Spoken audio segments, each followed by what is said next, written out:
Assalamualaikum warahmatullahi wabarakatuh. Alhamdulillahi rabbil alamin. Wabihi nasta'in ala umuri dunya wad din. Wassalatu wassalam ala ashrafil anbiya'i wal mursalin, sayyidina wa habibina wa syafi'ina wa qurrati a'yunina Muhammadin sallallahu alaihi wa ala alihi wa sahbihi wa sallam. Subhanaka la ilma lana illa ma 'allamtana innaka antal alimul hakim. Rabbi zidna ilma warzuqna fahma. Amin Allahumma amin. Allahumma inna nas'aluka ilman ladunni wal mashrab as-safi al-hani ya wahhab ya ghani. Allahumma inna nas'aluka ilman ladunni wal mashrab as-safi al-hani ya wahhab ya ghani. Allahumma inna nas'aluka ilman ladunni wal mashrab as-safi al-hani ya wahhab ya ghani. Alhamdulillah, thumma alhamdulillah. Limpahan syukur bersama-sama kita panjatkan kepada Allah Subhanahu wa taala yang mengumpulkan kita bersama di dalam menghadiri majelis perayaan Maulid baginda Nabi besar kita Muhammad sallallahu alaihi wasallam. Yang sama-sama kita yakini bahwa setiap kita duduk di salah satu majelis perayaan Maulid Nabi, maka di dalam perayaan Maulid itu dihadiri oleh ruhnya Nabi kita Muhammad sallallahu alaihi wasallam. Di tengah-tengah kita meyakini bahwa ruhnya Nabi hadir. Saat itulah kita sama-sama berupaya menunjukkan versi terbaik yang ada pada diri kita. Kita menunjukkan akhlak terbaik yang ada pada diri kita. Makanya dari dulu itu Maulid Nabi itu dibuat untuk apa? Untuk didedikasikan kepada junjungan Nabi besar Muhammad sallallahu alaihi wasallam, yang merayakan selaku sahibatul baitnya. Mereka akan berupaya semaksimal mungkin yang bisa mereka lakukan untuk memaksimalkan setiap acara Maulid. Kebetulan yang mengisi acara selaku yang main hadroh, yang akan baca maulid. Nih ibu-ibu pikir kagak latihan? Latihan semua, Bu. Tanya ustazahnya, latihan apa enggak anak-anak? Apa yang mereka mau tunjukkan? Mereka mau tunjukkan versi terbaik yang bisa mereka tunjukkan. Begitu juga kita sepatutnya yang hadir. Saat kita datang menghadiri perayaan Maulid Nabi besar Muhammad sallallahu alaihi wasallam, maka sepatutnya yang kita tampilkan dan kita tunjukkan itu adalah versi terbaik diri kita, karena kita sedang tidak hadir di sembarang acara, melainkan kita hadir di salah satu majelis perayaan Maulid baginda Nabi besar Muhammad sallallahu alaihi wasallam. Yang mana menghadiri perayaan Maulid itu adalah suatu nikmat. Walaupun perayaan Maulid ada di mana tempat, tapi buat kaki melangkah sampai di perayaan Maulid itu adalah nikmat. Orang boleh berencana, tapi kadang-kadang baru punya rencana belum tentu terlaksana. Betul apa tidak? Ini ibu-ibu di sini kalau ditanya tiap hari mau hadir Maulid apa enggak? Mau. Tiap hari mau hadir Maulid, sehari 3 kali. Mau. Kalau diikutin hati mau aja. Urusan dijalanin apa kagak, urusan belakangan. Dan memang ternyata kenapa dibilang urusan belakangan? Karena orang untuk hadir di Maulid Nabi itu adalah suratan takdir. Tidak sembarang orang yang Allah takdirkan bisa duduk di dalam perayaan Maulid Nabi. Karena duduk di dalam perayaan Maulid Nabi ini adalah dudukan kita yang sudah sejak dulu di alamul arwah kita bersama lakukan. Jadi ibu tahu nggak? Kita nih duduk hari ini begini. Dulu sebelum Allah Subhanahu wa taala tiupkan ruh kita ke dalam perut ibunda kita, kita sudah lebih dulu kumpul begini. Kita udah lebih dulu dudukan begini. Kita udah lebih dulu saling ketemu begini. Makanya kita kadang-kadang suka apa? Suka kalau ketemu muka orang kayak pernah lihat, padahal ketemunya baru pertama. Tapi berasa mukanya kayak kita kenal. Kenalnya di mana? Kenalnya di mana? Ternyata itu perkenalan kita sejak dari alam ruh. Kita udah pernah ketemu dari alam ruh. Gara-gara kita ketemu di sana, kita jadi ketemu di sini. Jadi saya ketemu sama ibu-ibu gara-gara dulu saya udah ketemu sama ibu-ibu di sana. Jadi saya kalau pandangin muka ibu-ibu di sini, oh ini muka-mukanya yang dulu saya lihat. Sama kayak ibu juga ngelihat muka, waduh ini ustazah ya. Kenapa kok kayaknya nyambung banget? Ternyata kita udah nyambung dari dulu. Nyambungnya dari alam ruh.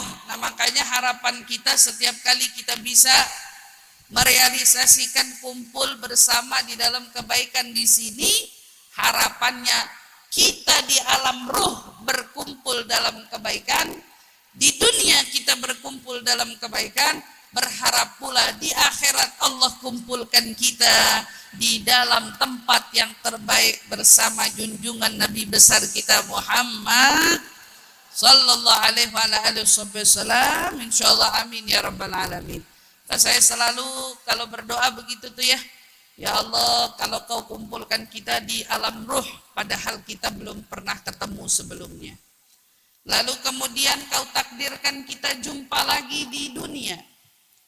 Padahal mungkin kita dari berbagai daerah yang berbeda-beda. Apa yang susah bagimu untuk nanti mengumpulkan kita kembali di sana? Gak susah bagi Allah. Allah bisa dengan mudahnya ngumpulin kita. Tapi yang kita harap gak cuman kita yang kumpul. Kita ingin jadikan alasan kita yang kumpul hari ini karena Nabi Muhammad. Menjadikan kita besok bisa kembali berkumpul langsung di tengah-tengah Nabi Muhammad.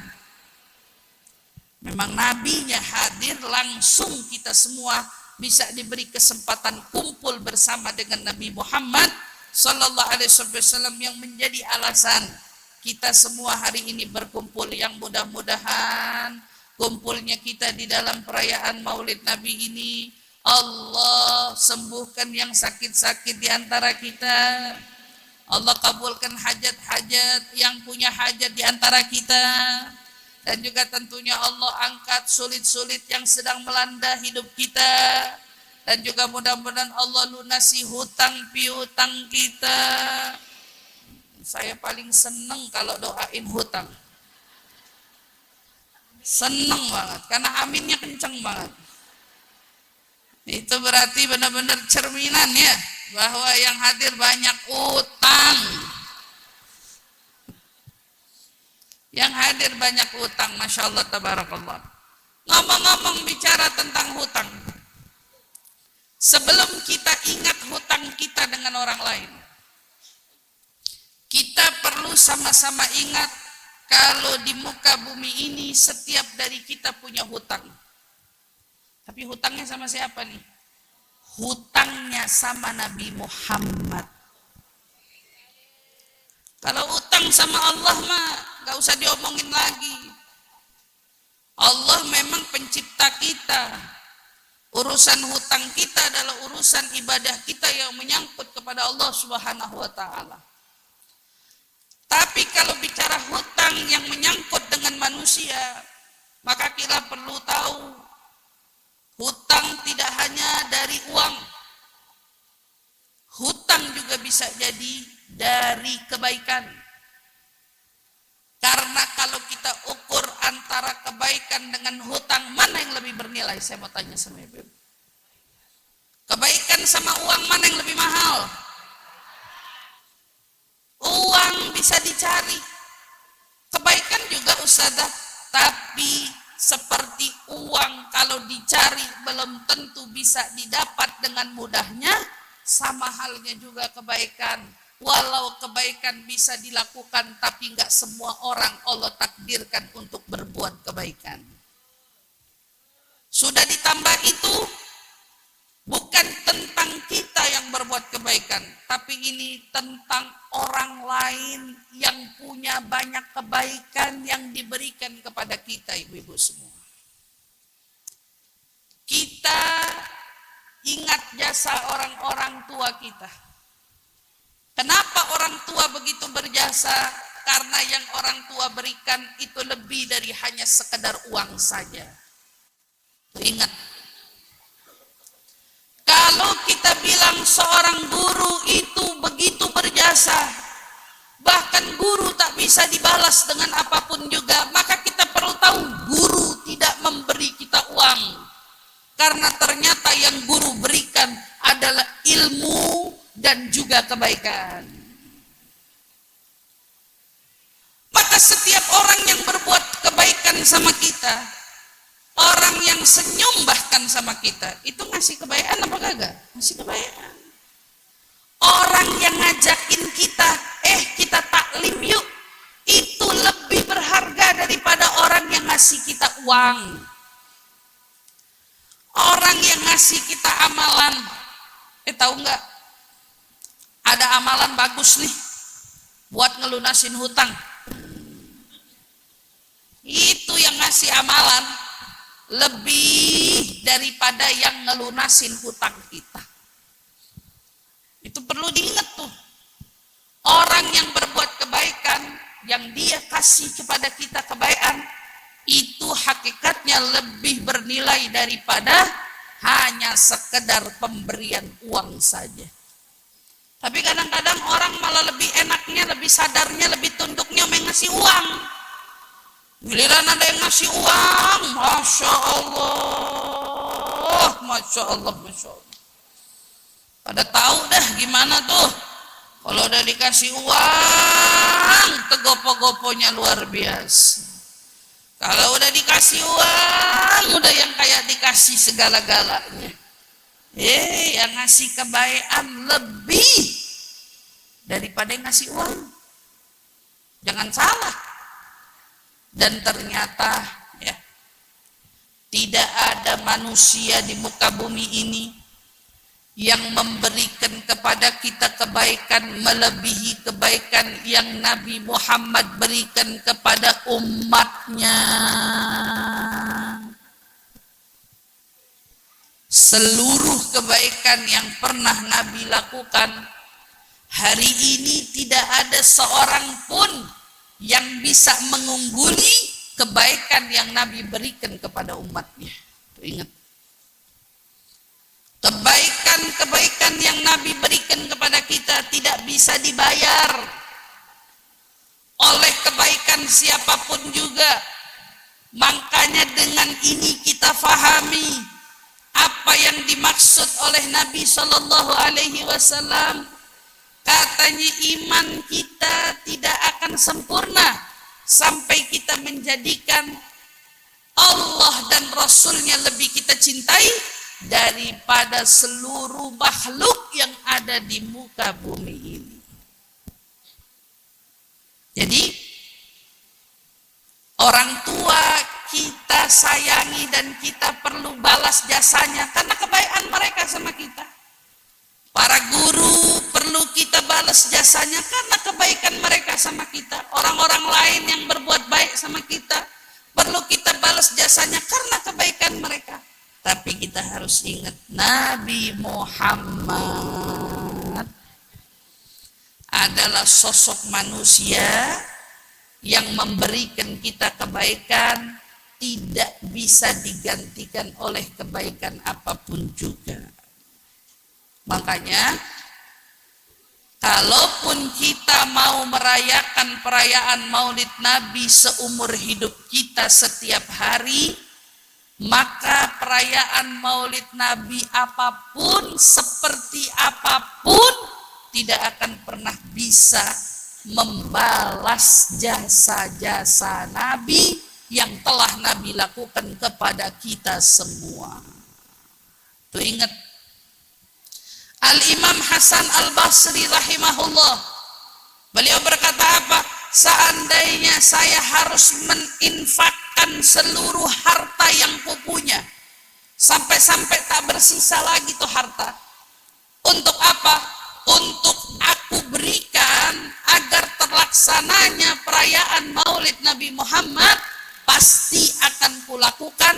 Yang penting sujud syukurku dari perayaan kelahiran Maulid Nabi kulaksanakan. Saya akan suka, kata beliau. Kalau apa? Kalau saya harus keluarin seluruh harta saya, hanya demi bisa saya buat Maulid Nabi Muhammad. Masya Allah. Itu gara-gara apa? Gara-gara tahu nilainya Nabi. Dia tahu betapa pentingnya untuk mensyukuri nikmatnya Nabi. Makanya mereka semua orang-orang yang begitu berusaha untuk bersyukur kepada Allah atas nikmatnya punya Nabi. Maka di momen kesempatan kita, wabil khusus sekarang kita berada di bulan Rabiul Awal, bulan di mana kita diingatkan tentang lahirnya junjungan Nabi besar Muhammad sallallahu alaihi wasallam. Yuk kita sama-sama ingat-ingat lagi semua kebaikan-kebaikan yang sudah Nabi lakukan untuk kita semua. Kebaikan apa? Satu,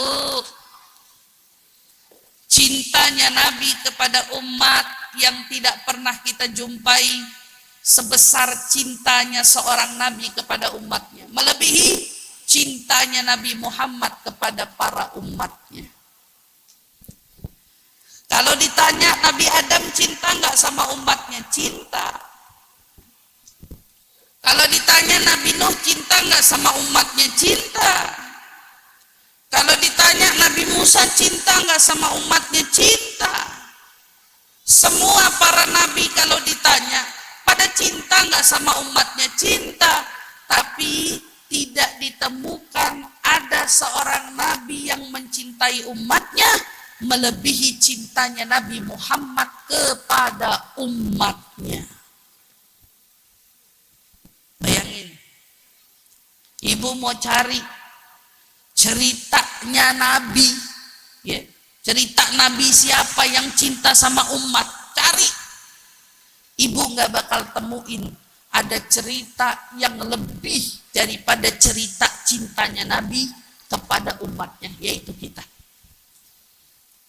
Di antaranya salah satu tanda cintanya Nabi kepada kita, yuk coba kita ingat-ingat betapa Nabi Shallallahu Alaihi Wasallam begitu memperhatikan kita, sampai-sampai perhatiannya itu Allah abadikan di dalam Al-Quran. Harisun alaikum bil mu'minina raufur rahim. Ini Nabi kita bukan sembarang Nabi. Segala sesuatu yang ada terjadi pada umatnya selalu memberatkan dia. Kalau kita kesusahan, Nabi ikut susah.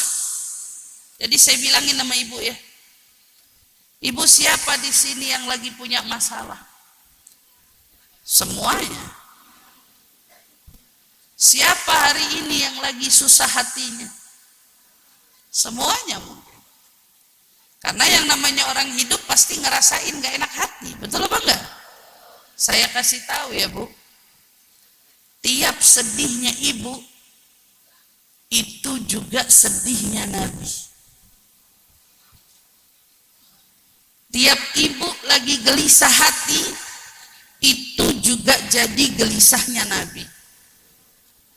Tiap ibu lagi gak enak pikiran, itu juga jadi pikirannya Nabi.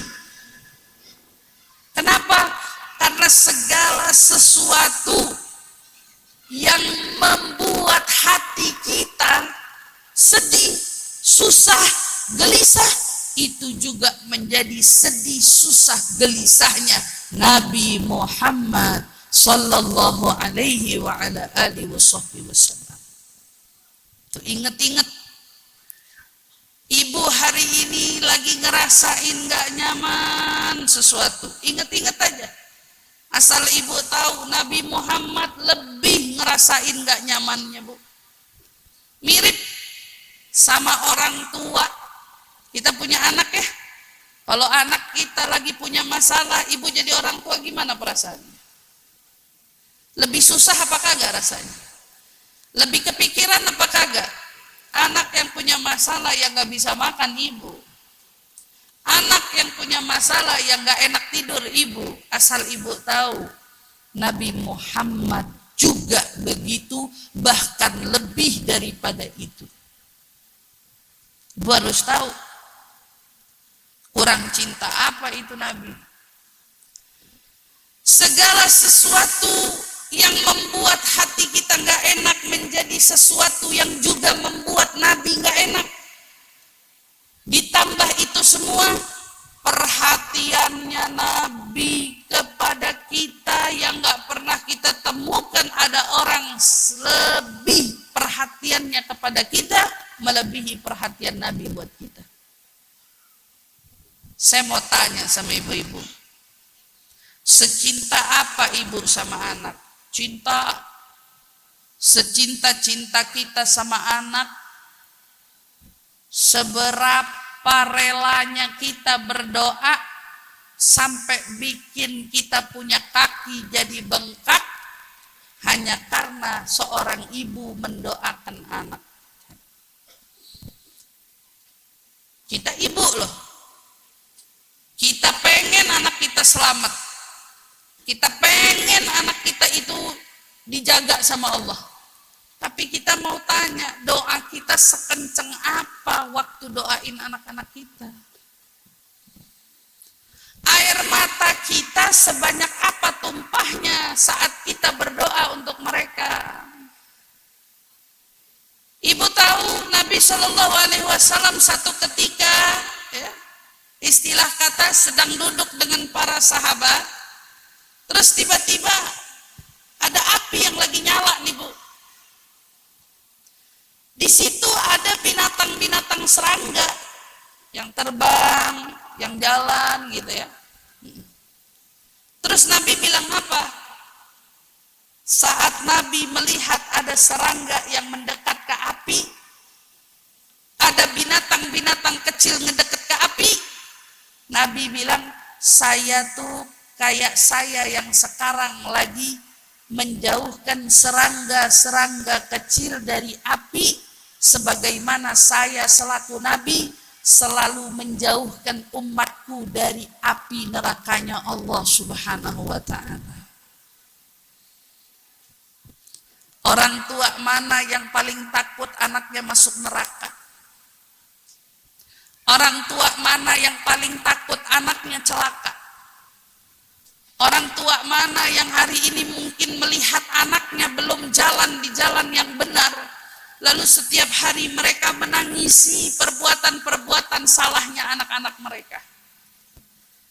Atau mungkin kita akan jumpai ada waktunya orang tua kemudian berkata, udah cukup kayaknya saya selama ini doain dia. Udahlah, kalau memang dia mau berubah, dia berubah. Kalau emang dia mau benar, dia bakal benar. Kalau dia nggak mau benar juga, udah, yang penting saya orang tua udah ngingetin dia. Tapi Nabi Muhammad nggak pernah begitu. Mau kita dengar nggak kita dengar, mau kita berubah kita nggak berubah. Tapi Nabi selalu jadi orang yang khawatir tentang keadaan kita semua. Ya kita masuk neraka atau kita selamat dari api neraka, intinya Nabi gak pernah tenang mikirin keadaan kita semua. Ini mau cari cinta yang kayak begini di mana? Yang sebegitu perhatiannya sampai takut ada dari kita itu yang bisa nanti kakinya tergelincir masuk ke dalam api neraka. Gak ada. Maka di momen Maulid Nabi ini kita perlu sadar kalau ternyata hutang kita paling besar itu sama Nabi. semua kebaikan Nabi yang kita nggak tahu, kita mau balas jasanya pakai apa? Apakah salawat kepada Nabi cukup? Ternyata ulama ngingetin kita, seandainya ada dari kita setiap saat, setiap waktu mau menghabiskan waktunya untuk bersalawat saja kepada Nabi, apakah itu sudah membalas jasanya Nabi? Tidak, demi Allah, belum membalas jasanya Nabi Muhammad. Lalu ada orang yang berkata, gimana kiranya kalau saya ingin membalas jasanya Nabi dengan saya sujud di mana? Di antara rukun Yamani dengan Hajar Aswad, tempat paling mustajabnya doa di dalam Ka'bah, di tempat rumahnya Allah yang mulia itu. Dengan apa? Aku mau sujud di sana sambil kuletakkan bara api di tempat sujudku. Ingin sujud di atas bara api. Ini istilah, Bu. Di atas bara api ku sujud, ingin mensyukuri nikmat kebaikan-kebaikan Nabi Muhammad. Maka katanya apa? Demi Allah, walaupun kau sujud di bara api sekalipun sampai hari kiamat, kamu tidak akan pernah bisa balas semua kebaikan Nabi Muhammad sallallahu alaihi wasallam. Gak bisa. Ternyata ada lagi yang kasih istilah. Seandainya kita jalan dari kampung kita ke Masjid Nabawi untuk ziarah ke makam Nabi.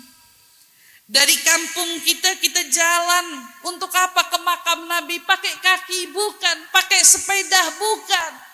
Pakai apa? Pakai bola mata kita.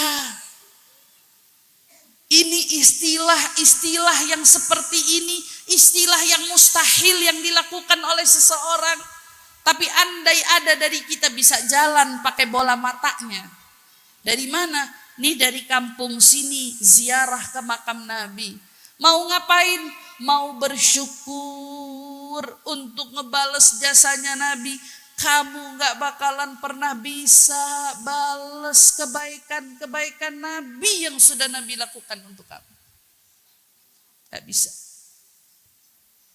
Semua kebaikan yang Nabi lakuin, satu tetes air matanya tidak sebanding dengan derasnya air mata kita untuk Nabi Muhammad. Satu tetes darahnya tidak sebanding dengan darah siapapun yang ingin membalas setetes darahnya Nabi Muhammad. Ingat, seorang anak tidak bisa membalas jasa ibunya yang hanya setetes dari rahimnya keluar darah karena melahirkannya. Maka kamu harus tahu, setetes darah Nabi Muhammad yang pernah mengucur dari tubuhnya karena berjuang membela agama Allah, juga sama halnya tidak bisa kau balas dengan kebaikan apapun juga yang kau perbuat hari ini. Giginya yang patah, tumitnya yang berdarah, semua luka-luka yang pernah beliau rasa, ingat, semua itu tidak bisa dibalas dengan kebaikan kita sebanyak apapun juga. Kalau ingat begini rasanya, ya Allah, sholawat kita yang mungkin 100 masih entar ingat, entar lupa. Sunnah-sunnah Nabi yang terkadang masih seringkali terlewat. Bahkan juga kebaikan-kebaikan lainnya yang selama ini kita perbuat nyadarin kita. Ya Allah, betapa kita sangat malunya. Ternyata belum banyak kebaikan yang kita perbuat. Bahkan untuk setidaknya menunjukkan rasa ingin kita membalas kebaikan Nabi Muhammad.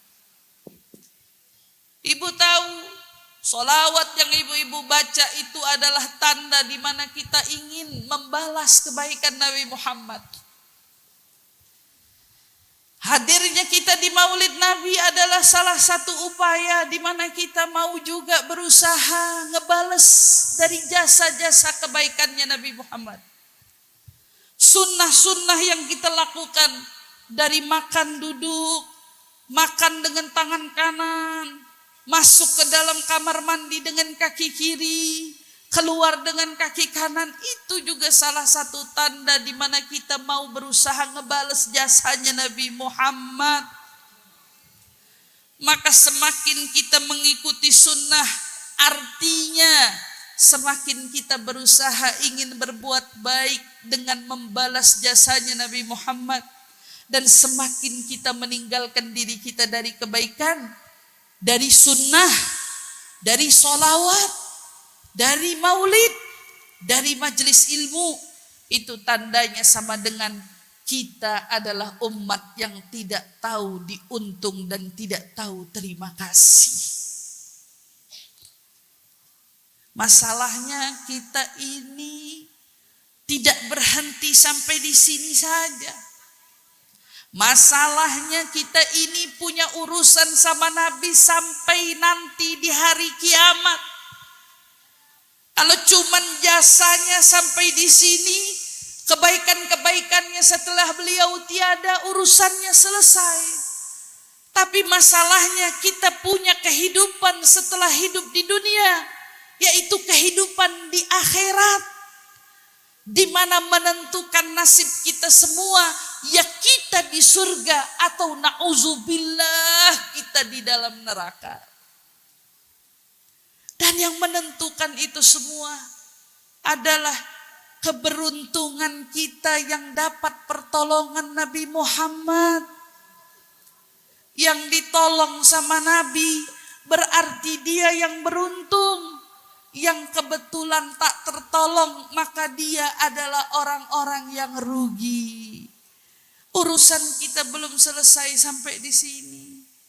Kebaikan-kebaikan Nabi yang Nabi lakukan buat kita yang belum mampu kita balas, ternyata mengingatkan kita, Bu, urusan kita sama Nabi belum sampai cukup di sini saja.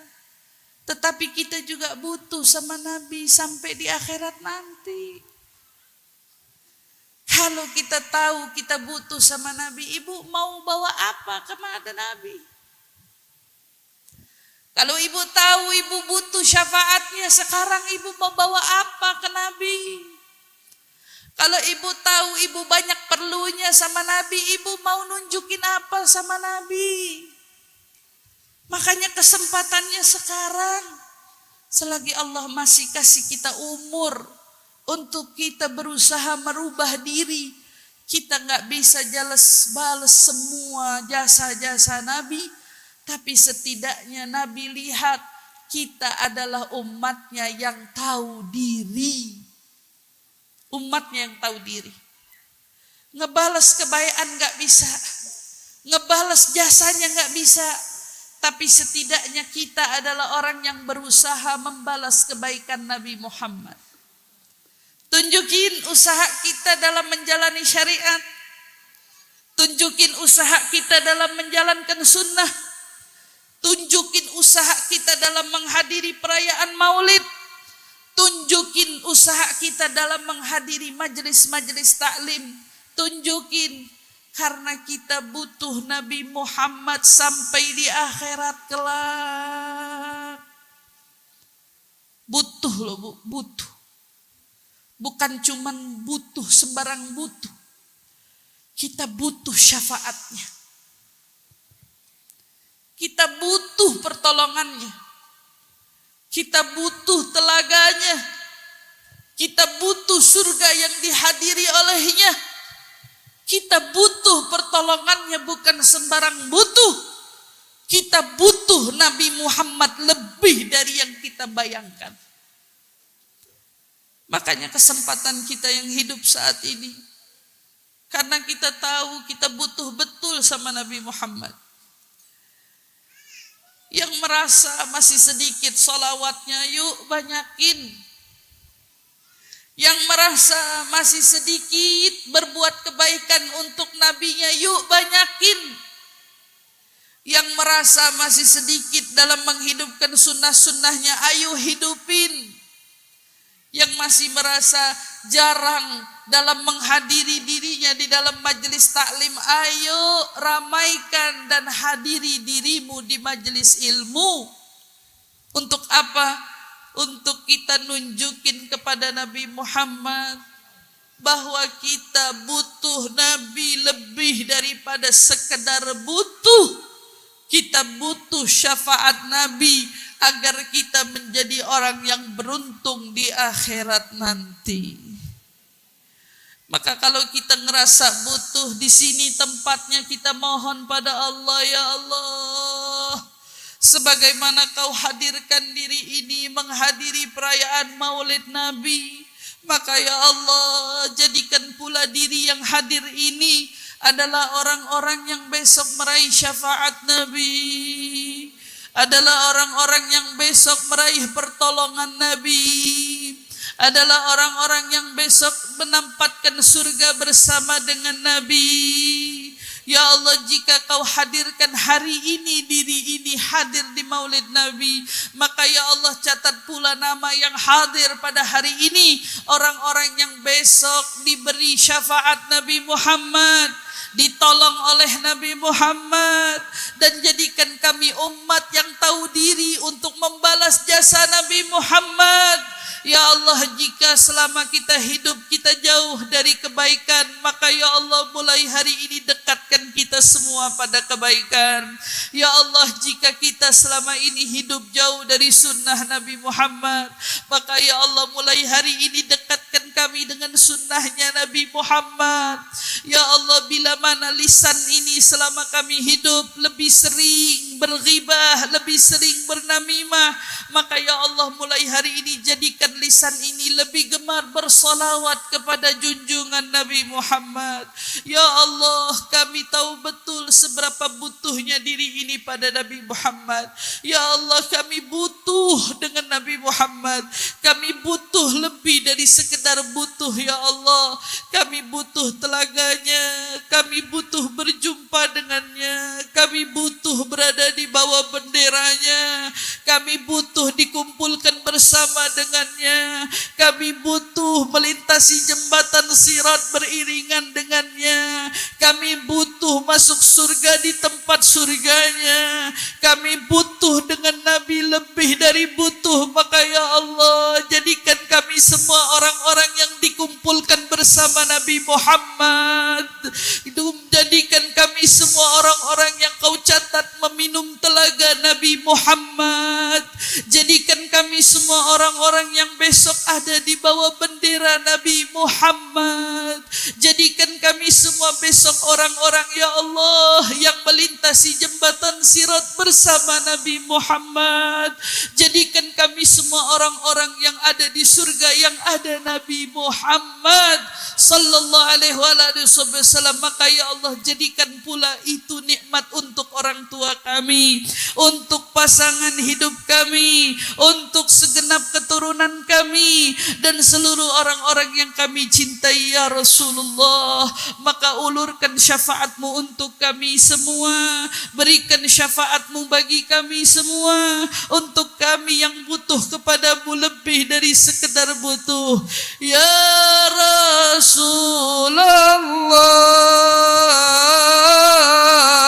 ya Nabi,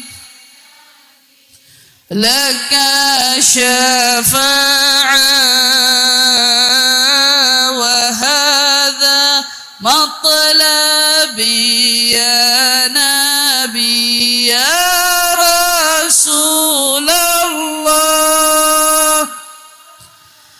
ya Nabi, ya Nabi, laka syafa'a wa hadha matlabi ya Nabi, antal murtaja yaum az-ziham, ishfa' lana ya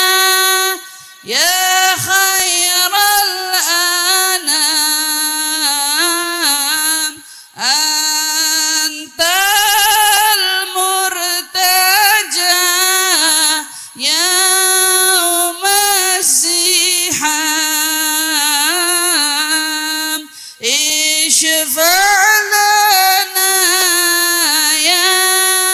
يا خير الأنام